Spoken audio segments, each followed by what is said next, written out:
Welcome to Behind the Sports Medicine Podcast, the podcast that pulls back the curtain on the evolving world of sports science. I'm Andrew Rizza, an athlete trainer with decades of experience in professional, collegiate, and high school sports.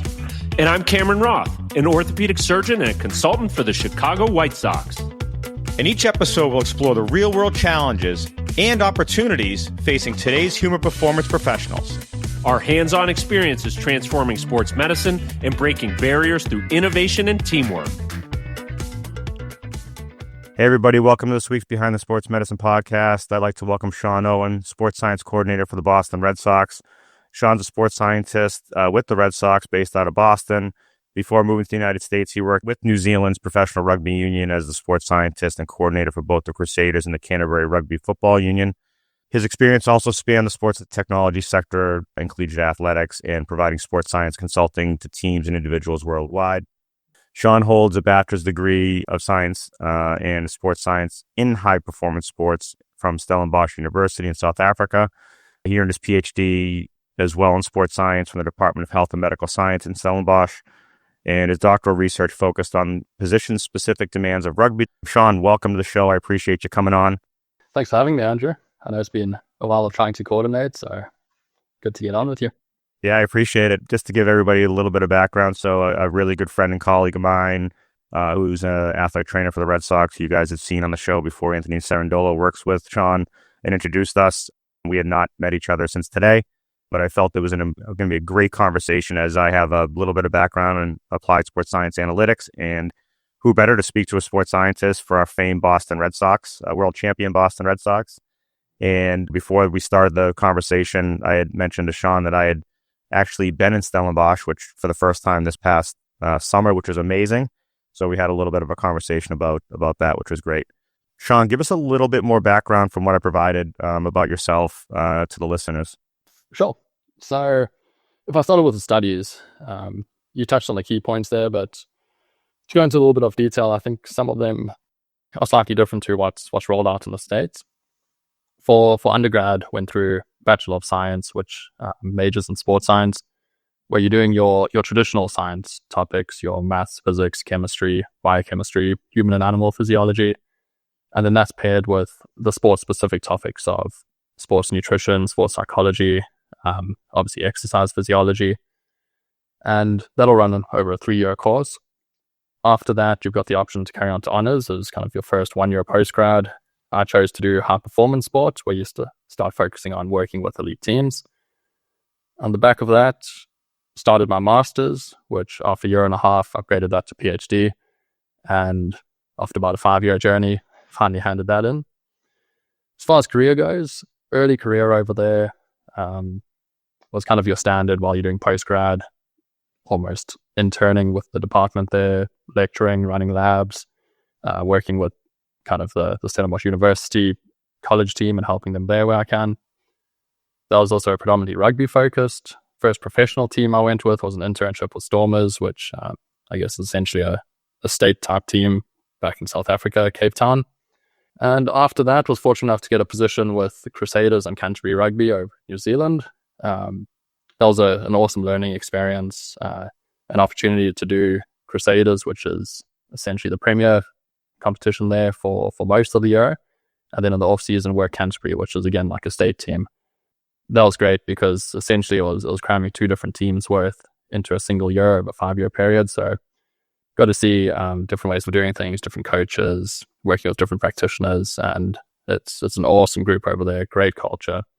And while I was over there, kind of met a lot of people across Australia and New Zealand.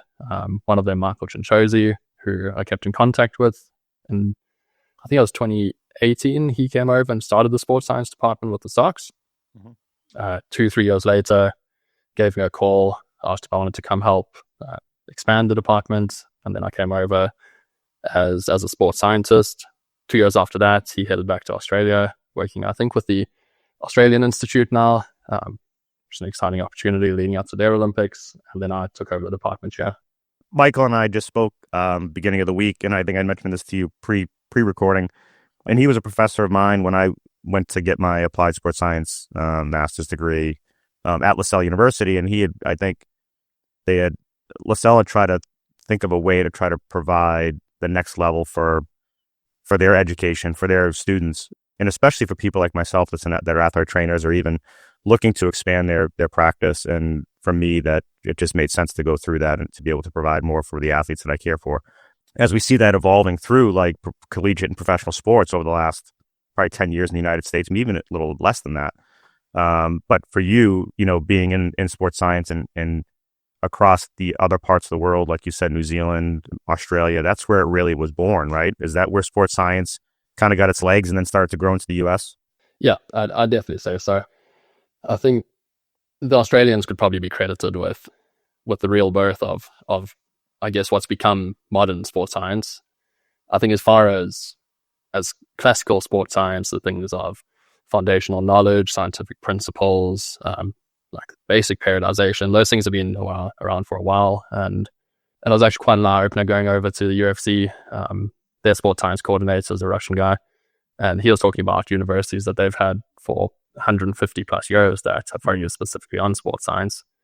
But I think where it had its second resurgence was over in Australia, where they were awarded the Olympics coming up, and then early 2000s, government started funding, essentially trying to put themselves in the best spot to earn medals. And that translated into, I guess, an explosion of research and technology on the back of it. And that's probably why you're seeing all these companies that are used in sports science coming out of Australia. Mm-hmm. So I guess they had first hands-on with all of this new technology, whether it's GPS, force plates, infrared spectrometry, anything that like just allowed them to do deeper level research that we couldn't do previously. They started doing, and that kind of bled through osmosis into New Zealand, which is there, South Africa, the UK, which is closely related with sports. And once it started to take off, and I think they saw a lot of success in their Olympic programs, then it seemed to trickle over to the US. And with the resources available in the US, they can go quite deep down on those verticals. And I think they've accelerated to a point where they've caught up and are probably competing at that stage. Yeah, I mean, we've had the evidence-based research we've been looking at it for 20 plus years here in the US, especially with athletic training. I mean, that's how we looked at specificity of, testing and what we were doing in the athletic training profession. So it's just the next level of that now. It's like, how do we take the data, present the data, tell the story to the athlete, the coach, the stakeholder, in order to give them the information that they need to understand, like, hey, we're doing this for X, Y, and Z, and doing it research-based versus just saying, do this because it's going to work. And I think, that's the good thing about sports science is when I first heard about it, about 8 or 10 years ago, when we started to see a break into professional sports in the United States, especially with like the Bruins, the Red Sox coming on in 18 and seeing that, we were all kind of scratching our head like, well, what is this? What's a sports scientist? What are they doing? How are they helping us with our practice? And once we learned more about it and how it's going to benefit the athlete, it just made sense, right? And then how do you put those people in the right positions? And do you influence and try to educate the other healthcare professionals to get that team to work together for the best interest of who you're working for? And it sounds like you guys are doing that well before we were doing it here, right? And then how do we make it better in this part of the country or world, really, to make it more beneficial? Yeah, it's really interesting because it's a topic that often comes up where it bleeds so heavily into different kind of industries and disciplines. And there's the foundational knowledge where there's your basic sciences, which is there, and you've kind of dipped your toes in the other areas. But by no means would classify a sports scientist as, say, a medical practitioner or a true S&C. But as the evolution of sports science continues, a lot of the areas that they're focusing on and those scientific principles apply across the board. They apply to medical. Like you say, medical's probably always done it. It's just going through a different lens now. S&C have been periodizing, like I said, right back in the Soviet regime to some of like Charlie Francis's work to all the more modern techniques now. The difference is probably the technological aspect that put it on the map, where now there's some data that's coming back. You're getting some feedback on what you're doing, and using that, you can essentially either review, do your own research, kind of do it on a global scale if you're doing it across a league, and hopefully push the industry forward. But a lot of the things that were classified as sports science a few years ago, or 5-10 years ago, are now owned by the other disciplines. How do you fit really? We talked, just for a second on medical team. how does the sports scientist fit into that role? Like how you work with the medical team? What does your day look like? Do you have an influence on injury, helping with injury report? Do you have an influence on looking at ways to prevent the injury? Or are you strictly just looking at performance related, metric with athletes? So it's evolved a little bit, and my role specifically might not necessarily represent all of sports science, because there's what most would term an embedded sports scientist who is living, working with the team, really part of that tight-knit unit. And then there's more of the R&D type sports scientist. And within those two as well, you've got your generalists and your specialists that are going deep down verticals. So if we're looking at, I guess, where I'd see myself and where I've fit in the past, as far as the day-to-day piece of the medical, on the one side, the R&D side, it'll be trying to provide solutions to any of the kind of complex questions that are there that we haven't answered yet. Be that going and finding technology that we think is valid, reliable, testing that, make sure it can hopefully attempt to provide a solution to that problem. Or day-to-day, the traditional kind of responsibilities of sports science has been workload management, testing and monitoring. So if we're talking rugby, for example, a day in the life might be get there 7 a.m, 7:15 you have your tight medical meeting. On the sports sciences side, you'd be highlighting players that are, I don't necessarily want to say at risk, but have gone outside of zones that we have set. Mm-hmm. Be that workload related, haven't hit sprints we want them to do. They've got a culmination of metrics that have started to drop off. Anything like that, any flag for whatever reason is brought up and discussed in a holistic setting. Because as always, we need context, I think, with all of this information. Once the medical meeting would be finished, coaches would come in and you'd have more of a global meeting planned for the day. How are we going to change practice? Do we need to change practice? From their break, you'll have kind of standard player meetings where we can prep for the day. We would normally have a gym session at some stage, and we'd always push for as close as you can get to this invisible type monitoring. So work things into the gym sessions. Part of their lift is jumping with a velocity tracker or on the plates, running the accelerations in the gym and getting times on them. So any kind of testing that we can use as part of their training session but get feedback on. Once that finishes up, we'd start prepping for a field session. So set up GPS outside. We'd normally have a big kind of 42-inch TV that we'd leave on the sideline. From there, we have the plan from the morning. So as players go out and they're in training, have a mic on, be linked up to the head of performance there, coaches, and start to just give updates on where the training is at the stage. Are we hitting the intensity we want to? Are we hitting the volumes that we need? Do we need to pull back, continue training for 15, 20 minutes? We'll probably go through most of the training like that. And then on the sideline, you've got your individuals returning from play. They'll have specific targets to hit. And then top-ups at the end of session. So once the groups kind of hit exactly where you want them to be, what are we prescribing for those who potentially didn't get into full training? Mm-hmm. After that, coming off the field, kind of team review, session review, plan for the next day, and carry on. So that's probably closer to an embedded sports scientist. If you split it down into R&D, then your time kind of is a little bit split where you're trying to lock yourself away and get to work deep down on a project, manage potential university relationships, external, internal research, and essentially take a project through its full life cycle from idea conception, you've got this problem, to doing a full lit review, what's out there, speaking to industry experts, what's the best solution, getting that solution in, running a pilot study, seeing if it's doing what we want it to do, and then judging the results, reviewing it, and pushing forward and scaling that up if it is something that we want to implement.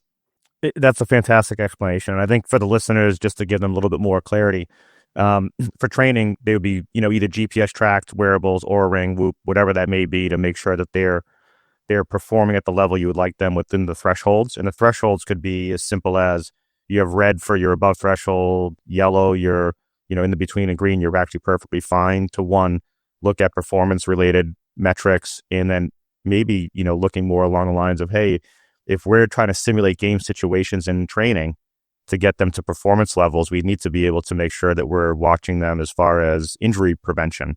So if that's correct, I think that's what you were trying to describe during the day in the life is during the performance section. Yeah, that's exactly it. For me, we got more and more data coming in all the time, but there's that foundational layer, and you touched on it there. It's, if we're talking field-based work, GPS is essentially going to give you part of that, and heart rate. And with that, I like to split it up into kind of a internal, external load, mechanical demand on the body, and how the body is responding to that load. I've always broken it up into 4 pillars there, where you're essentially getting some sort of volume metric. How much are you actually getting, like, through the calves, through the lower limbs?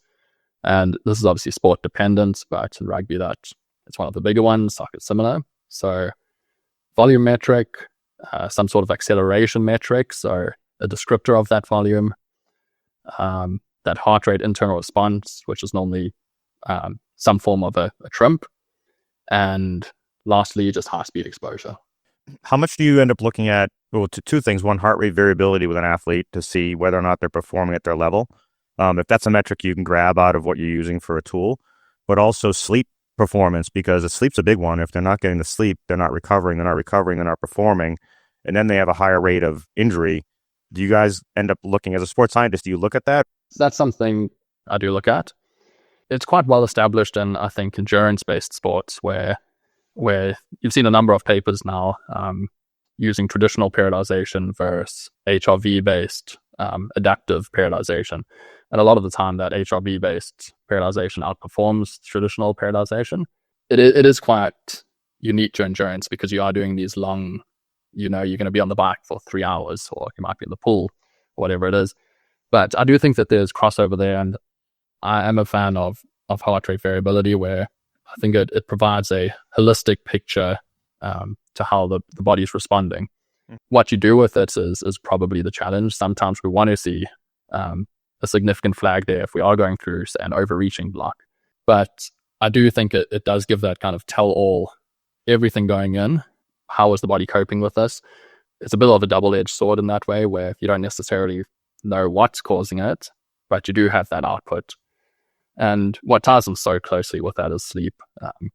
I think that's one of the things that isn't even up for debate anymore. It is such a foundational piece, but it's also one of the pieces that are, I guess, less sexy, for lack of a better word. Yeah. Where athletes, you look at recovery, they want to go do something that feels hard, say get in a nice bath, they feel like they've recovered, do something that's really making them feel like they put the work in to accelerate their recovery, where 9 times out of 10, an extra hour of sleep is going to outperform any of that. So as a field, we probably still in a phase where we need to get the technology right to accurately measure sleep as far as sleep staging. But I do think we can get valuable information out of resting heart rate overnight, your heart rate variability, your time in bed, and even those we can use to build habits. One of the main reasons I do like to record it is it's been a bit of a light bulb moment for a lot of athletes I've worked with in the past, where, say, take alcohol, for example. You tell them, we're wanting to maximize recovery, we've got a short turnaround before another game. Let's stay away from any drinks post-game, and that's it. But with a wearable and, say, overnight HRV, you can instantly see you have 1 drink, 2 drink, 3 drinks, and you might see a 30% reduction in HRV, which that becomes that light bulb moment where all of a sudden it becomes very real. This is my body's ability to recover. We're seeing it be significantly taxed from whatever habit it is that we have that we're looking at and trying to educate on. And we have seen a lot of buy-in on the back of that. Yeah, the other piece to that, I think, is, we look at sleep. There's a study that just came out, and I don't have it in front of me, but I know that one of the head performance leads for Whoop, she's the global head of that department, Kristen Holmes, was talking about how melatonin plays a huge role with circadian rhythms. Has there been any discussion on what type of supplement outside for an athlete that might be struggling to get the sleep, if that's been discussed, or is that something that that has been used, within any athlete that you've worked with, but also what goes into their body. Like you said, alcohol, what's the nutritional values that they're doing every day? What are they pulling into their body versus what helps them perform? How do you measure nutritional value? Like, that's pretty tough unless somebody's telling you, like, there's not a way for us to put something on their body and say, hey, you've taken in this much protein, this much carbohydrate, this much fat, this micro versus macronutrient. I think in professional sports, it's probably easy. Probably nutritionists that are actually going through that with the athletes individually. What's the conversation look like for you as a sports scientist to say, hey, look at this study, look at this data. We talked about the R&D a little bit. How does that play into that? And then all the other stuff you're trying to do. Yeah, we're fairly fortunate where the team, I guess most professional teams would be well resourced in that regard, where there's definitely an in-house dietitian. There's mental performance coaches that are upskilled in sleep. In certain cases, you'll have a sleep doctor as a consultant for cases that are quite significant. Going back to the first question there, as far as melatonin and any supplements, my foundational layer would always be habits. Like, have we got the right habits? And all your classic ones of, let's have a dark room, let's have it cold, let's cut screen time before going to bed.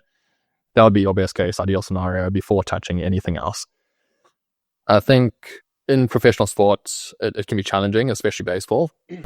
Like, if you're looking at sports like rugby, soccer, AFL, you're only playing once in a while and you're going to expect to have a hard time sleeping after that. But baseball, you're playing almost every single game all day. And when you're not playing, you're traveling, and that's normally overnight. Right. So sleep is a definite challenge there. As far as the conversations with athletes themselves, I think anything that can show them a hard number of what's happening, and this goes for all things, performance correlations, anything that we really believe in, if we can show it on an individual level for that person, it becomes quite valuable and strong in telling that story. Something that I've always liked as far as trying to get buy-in in those regards, whether it's anything in that realm, like throwing on a Whoop or a continuous glucose monitoring, any of those things that we don't want to do necessarily all the time, or an athlete doesn't want to do all the time, is having short stints of education packages, if you want to call it that. Someone's having an issue sleeping. Let's put this on for 6 weeks. First 2 weeks, I want you to do nothing. Next week, I want you to change this habit and track and see how that happens, or see what happens, how your body responds. And I think they find a lot of value in that. If there's no change, okay, let's try the next step, the next tool, the next tool, the next tool. On the melatonin front, I go back to the habits with that, where if we're looking to break a cycle, say you've done international travel and you know you're not going to sleep tonight, and it's not because of your poor habits, it's because you've just done a time zone shift of 12 hours.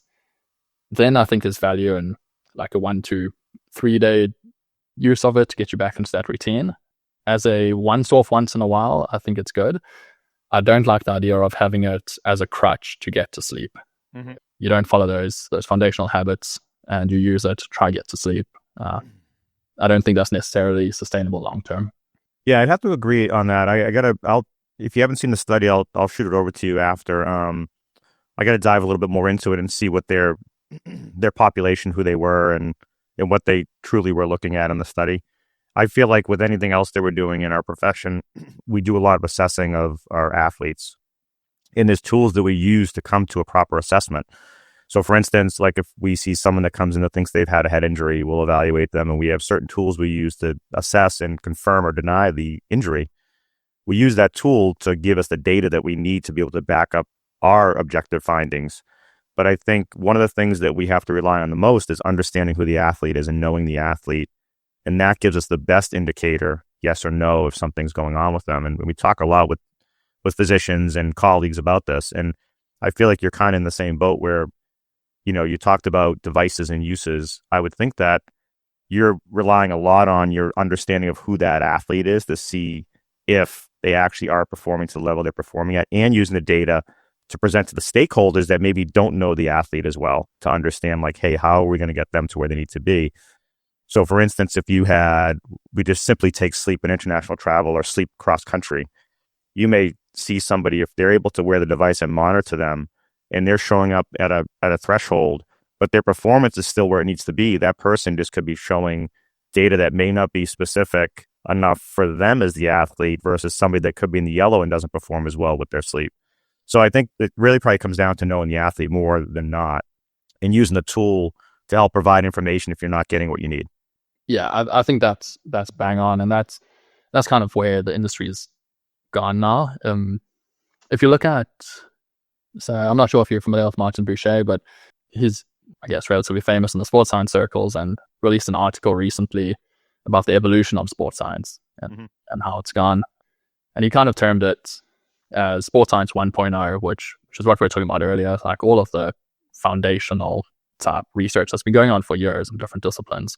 And it was sports science just carried by each discipline. Then it went to that sports science 2.0 is what he terms it, where the technological boom, and all of a sudden you have all of this data coming in without too much research behind it because it's all so new. And that's where I think there's potentially teams that went down somewhat of a dangerous path there, where you aren't focusing on the individual, you're hyper-fixating on metrics, and metrics that only tell a very small piece of a bigger picture. And I think where we're getting to now with the development of more technology, but also more robust software to bring it all together, is moving from that kind of sports science 2.0, where there's all the classic stories of like GPS has come out, you got soccer at the highest level, and have a sports scientist sitting there saying he's hit his threshold, he needs to come off the field now, and you're looking at volume and high intensity running. Meanwhile, the player's having the game of his life. He's like the glue in the team. His running is so contextual. Maybe it's over because of the pattern that they're playing or the opposition that we're playing against. There's times where they say he's not running enough, but maybe it's because he's just a smart player and he's in the right position at the right time.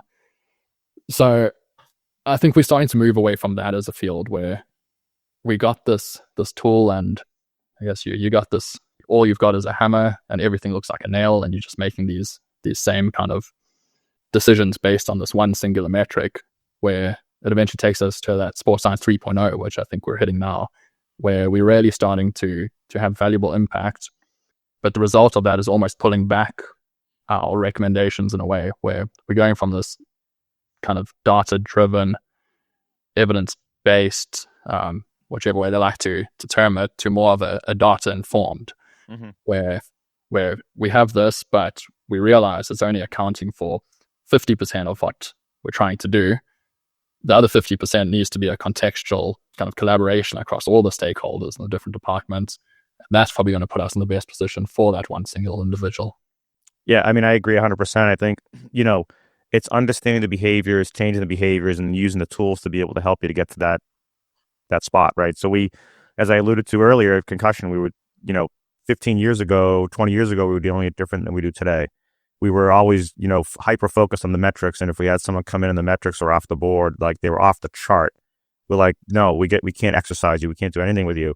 And then it's, turned 180 degrees now, where if somebody comes in and their metrics aren't fantastic, but they're reporting less symptoms, we want to exercise them to keep them active, because what's happening is we're seeing a decline in their function because anxiety, depression sets in because they're not being active.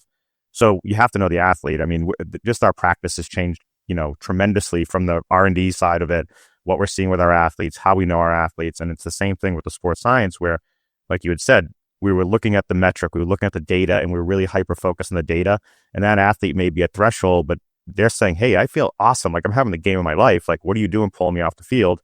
And I think that's the important piece, is to understand your athlete, talk to the stakeholders, let them understand, like, hey, this is something we're going to use to monitor, but it may not be 100% of what we want to be able to do with the athlete if they're performing in a way that we see as normal for them, which is an important piece. Yeah, absolutely. I think you hit the nail on the head there, where it's what you're doing maybe 5-10 years ago could be a full 180. And I think it's important to have the right personality of people in place, where ego is put aside and we just make the best decisions we can at the time with information that we have. And 10 years ago, that might be what we thought was the answer. And I think being brave and in a way that allows us to explore different fields and explore different things and push the boundaries is important to move the industry forward. But being able to do exactly that And I guess that becomes a scientific principle in itself, where we've tried this method, it was the best option at the time. Now we actually know there's a better method. We should move towards that. I think that's how we continually develop. Yeah, we talk about innovation all the time, and innovation is key. If you're not innovating, you're not improving yourself as a professional, but you're also not doing justice to the people you're caring for. So you have to be very innovative and use the things that are available to you to make the best decisions that are for the person you're caring for. And I always say it's not about you, it's about the people you're caring for. So Absolutely. it's not about you. Yeah. Even though a lot of people think it is, it is true. Where do you think, and talk about innovation, I mean, AI scares a lot of people, but I think it can be used in the way that is better for what we're doing daily, for whatever reason you want to use it. Where do you think that's going to fit? Or do you feel like that's the next level of what we do in our profession, whether it be sports medicine, sports science, caring for athletes? Where do you think AI is going to fit? And do you think it's going to be something that's going to help you do a better job every day? Yeah, I definitely do. I think there's aspects of AI that are certainly overhyped, and you've seen it in kind of VCs and all the different startups that have skyrocketed, gotten huge funding, and then not necessarily been successful. But I think that there's huge value at the same time. Something that's already of huge value is just efficiency. And I think if you look at AI on scale, what it allows us to do is essentially take a decision tree and apply it to mass data in a very short amount of time. So I think we can handle more data, we can do more with it, as well as our day-to-day processes, automation, anything that would take us an hour a couple of years ago is probably going to take us 2 minutes going forward. Mm-hmm. Mm-hmm. So freeing up time to focus on the things that matter. But I think as it evolves and it gets better, it's going to be a crucial part of that sports science 3.0, where if you look at different hot topics in sports science at the moment, one of them being biomechanical tracking. Yes. You're getting huge amounts of data flowing in that would be very hard or very tedious to work through and look for specific flags, be it of fatigue, of performance, not only in itself, but in combination with a holistic kind of data set of different metrics. So start folding in strength scores, how you're performing aerobically, if you got muscle oxygen saturation, you got your HRV, all these different ones with biomechanical data to try and give you one kind of ultimate recommendation, which I don't think we're at that place yet, but I think it's going to start to accelerate us towards the answer there. I mean, you took the words right out of my mouth. I was going to, mention biomechanical analysis and then machine learning. I mean, because think of the stuff that's available. I mean, look behind me, you can see that picture that's Collier Stremski back in '67. So I'm sure there's a few of those pictures floating around the ballpark. But you think about machine learning and how you can utilize that to be able to capture what you need to with your professional athletes or collegiate or high school athletes. And then also, how do you take that information and dissect it? We can only do so much, but if there's a certain position in an arm slot where somebody's throwing that you're not picking up with the eye and you're not seeing it on what you can see with your motion capture, but that machine learning can pick it up like that, then that's something that could be just a critical piece for you to be able to look at, to be able to take to that athlete and say, hey, listen, there's something with your lower extremity that we're seeing that we didn't pick up before, or something with your trunk rotation, your hip rotation that we didn't see before, that's making you drop your arm, 30 pitches into a session, whatever it may be. But it can, hopefully advance in a way that we can see that and then use that tool, right? And then make sure that we're doing the right thing for the athlete so they can be at the highest performance level that they need to be at. 100%. It takes me back to college where you're in our biomechanics course. I'm not sure if the company's still around, but Dartfish was something that we'd have. And you literally have a video and you're manually tagging where the different relevant points are. You're getting your angles. And back then they were starting to look at things like this, but it would probably take you a couple of days to map it, right? Yeah. So now we have markerless cameras that's going to pick it up. Yeah, they're amazing. Like when I was doing my master's, we had a course in the program that we had to do machine learning, and then I did mine on pitch mechanics, and literally I stood up in the office that I'm in now, my house, and I took myself and then took like 3 or 4 just biomechanical throws or pitch, and it picked it up like it was amazing. It was like just the camera on my computer. And I'm like, yeah, back in the day, we would have had to mark everything and map it out, and the distance had to be correct. And now it just completely does it for you, where it's amazing that you can actually have that technology advancement. Yeah, it really is. And it opens up so many doors. Like biomechanics is in the spotlight now, but you're essentially working with machine learning and computer vision. Yeah. And those two hand in hand have kind of an untapped amount of opportunity in the field, whether it's from scouting applications to a list of projects that we got in the background at the moment that we're working through. But it really opens up doors for things that are like foundationally and knowledge-wise, we know there's backed research there, but we haven't had the systems and that efficiency to implement them. Mm-hmm. And for myself personally, anything that I'm looking to implement, it needs to probably one of three things. It either needs to provide information that we're not getting yet that's valuable to one of those complex problems, or take a current process, make it more accurate and reliable, or it needs to make it more efficient. So between computer vision and machine learning, you could take a lot of processes that are currently happening, make them more objective, potentially more accurate, and definitely more efficient. So I think there's a plethora of opportunity that'll come with that. If there was one tool that you only had available to you as a sports scientist to make your day easier or to provide information to the people you're working with, what would that be? That's a tough one because there's such an umbrella. But I think if you're talking new team, they haven't got much set up, it essentially becomes that data pipeline where if you haven't got somewhere to collect data, store data, manipulate it, and then visualize or feedback reports, that's the backbone of what Red needs. So again, it's not that sexy, but it's a foundational piece that would have to be in place. And it doesn't need to be high end for that level either. You between Excel, Google Sheets, any of these kind of free resources that are out there, almost free, you can put together some very comprehensive systems. If there's somebody that does not have the funding and wants to provide some type of data or something, like you said, foundational to make the stakeholders understand like how you're going to provide increased performance and potentially reduce the chance of overuse injury, what is something they could have available to them? Would it be something like a Google Sheets or Excel spreadsheet that they can provide information, or is there something else out there that they can use that is more, I guess, sexy, right? Something that gives them a little bit more than numbers. I think you could turn Google into, or even Excel into a storybook, right? So you can definitely use it that way. But if somebody doesn't have that background or doesn't understand, what is something that you think they could use that would help them? So for me, it would probably be getting a dedicated person in there. And I know resources are probably scarce. So even if it's an associate level, like there's people coming out of college at all different levels looking for experience, whether it be in a practice with a sports team, any of those, just to I guess get their feet wet.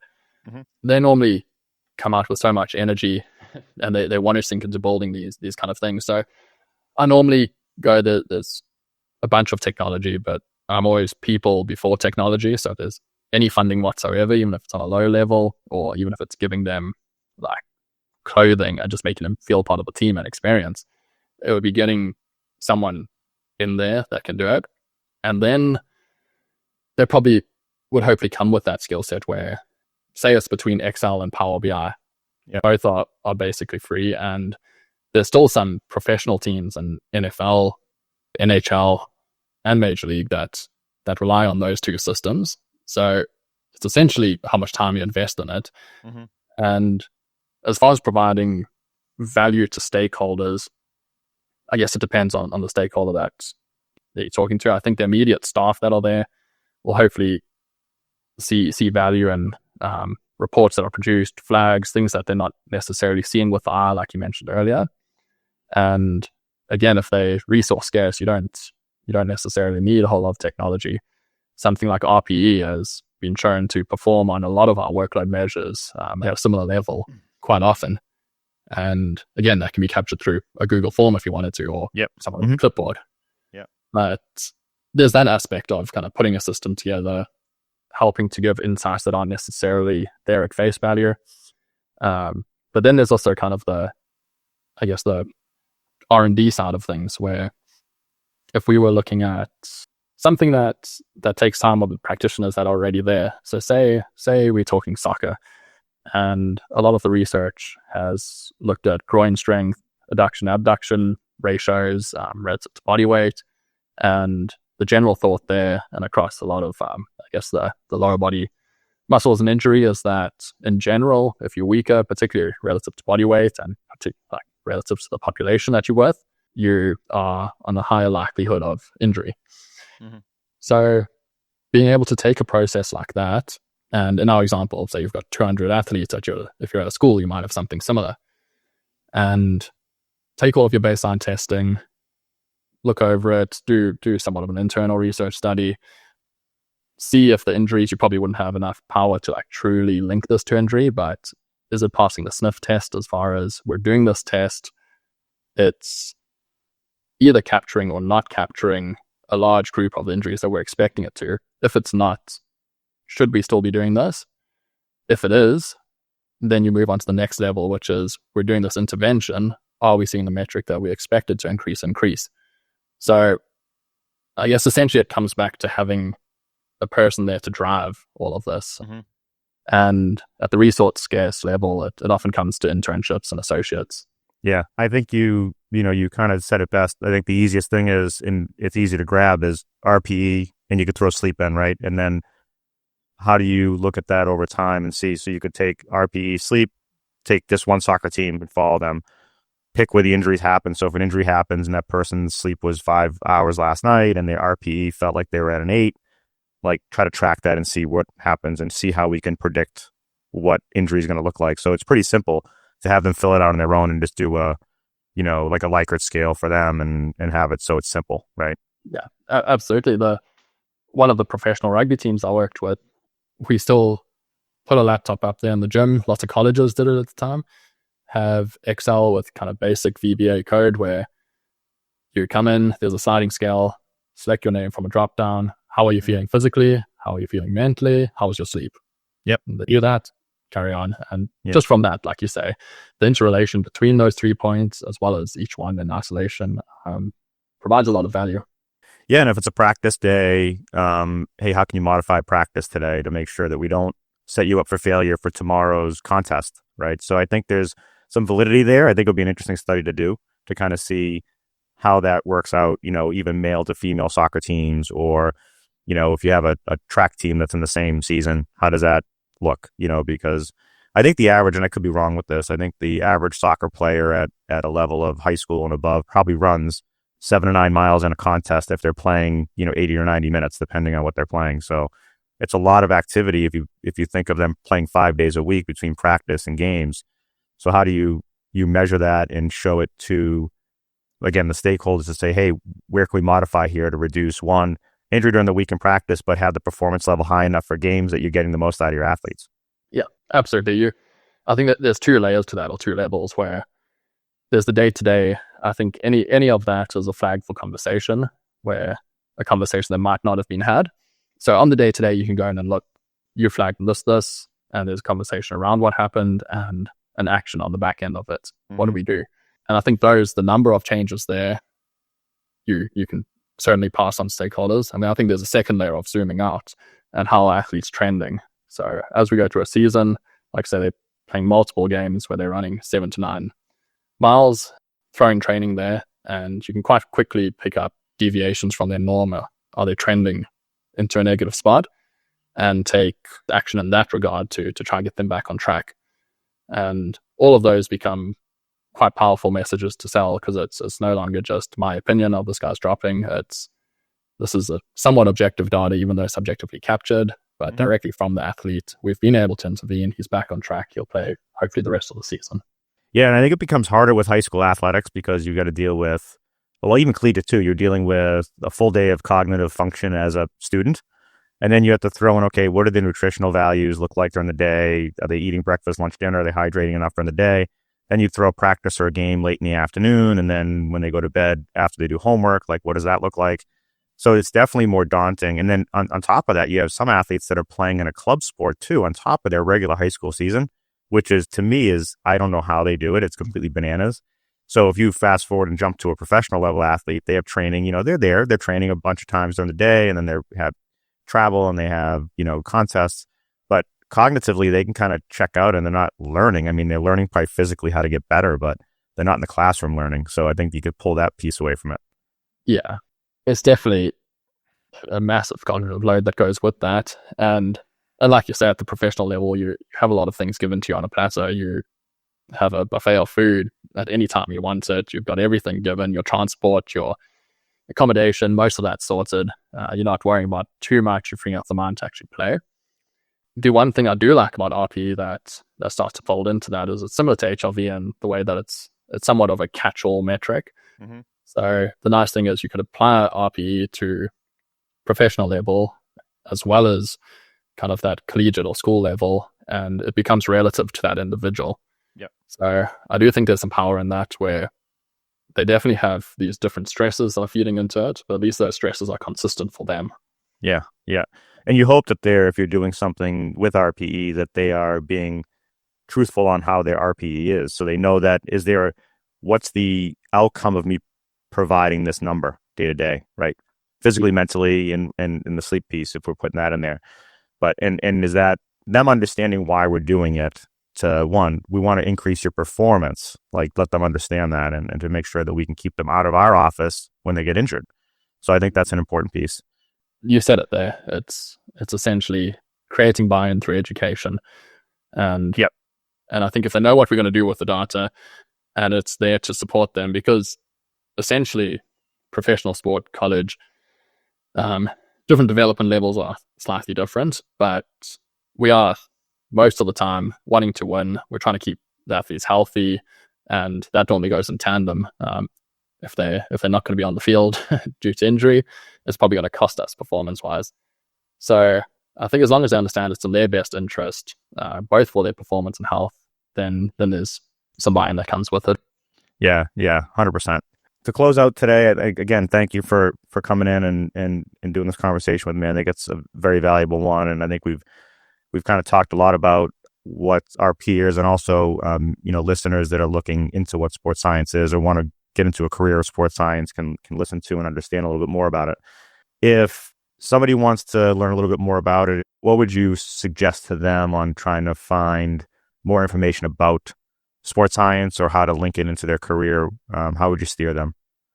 If it's early career, like pre-studies, I think studies become a prerequisite now, where there are courses available, and if you're applying for a sports science specific role, it's probably going to require that. My current suggestion with the way the field's going would be go through that foundational knowledge, where you're learning the anatomy, you're learning all the sciences, the rigors that come with science, and then masters is where you can probably branch out a bit, whether it wants to focus entirely on elite sport, bring in an analytics kind of type knowledge base is pretty strong at the moment. And then outside of the studies and that prerequisite, I think it's differentiating yourself with experience. So wherever you can get experience in terms of internships, working as an associate is very useful to get a foot in the door, but also to learn what it's like. And the other thing that I've found extremely valuable is having good mentors. I think that's an underutilized way of expanding knowledge, where essentially now with the internet, I think you can get access to almost anything you want to learn. The only thing it takes is discipline, and where you could invest a huge amount into a course, you could probably pay a mentor over a 6-month period, meet once a month, keeps you on track, and you just need to put the time in to learn. In general, for those that are already in established careers, as a starting point, I would say NSCA has put together a book specifically on sports science that gives kind of a surface level overview from a lot of highly regarded authors, and it touches on a bunch of different chapters. Australia's got a similar kind of setup over there, so I'd probably start with one of those two institutions and see what verticals really jump out to you before going down them. Yeah, I think that's great. That's great information for the listener and for anybody that's looking to either start a career or add to their career, like I had done. My goal was to try to provide myself with more information, more research-based understanding of sports science, so I can help the athletes that I'm dealing with, and also the patients that I see that are recovering from injury. And you said it best, mentorship is huge. We talk about this all the time. Mentorship is never wasted. It's something you always use. I still have mentors that I go to weekly for things, and even peers that I work with on a daily basis. So I think that's an important piece to try to make sure that you're staying on top of your profession.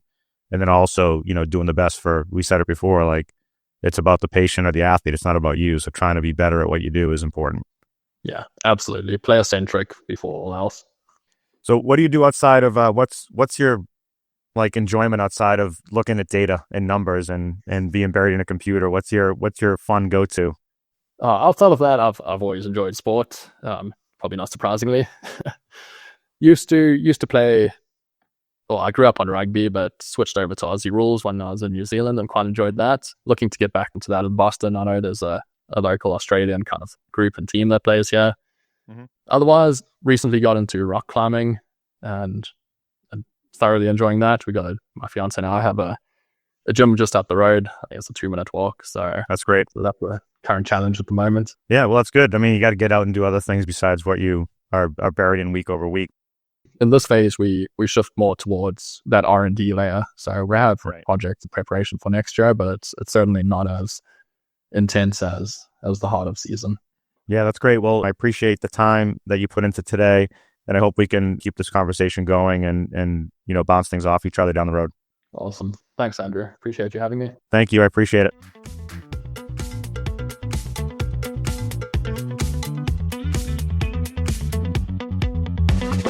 Thanks for listening to Behind the Sports Medicine Podcast. Follow us on social media and check out our website. The information shared on this podcast is for educational and informational purposes only and is not intended as medical advice. Please consult a licensed healthcare provider for guidance related to your specific situation. We'll see you next week.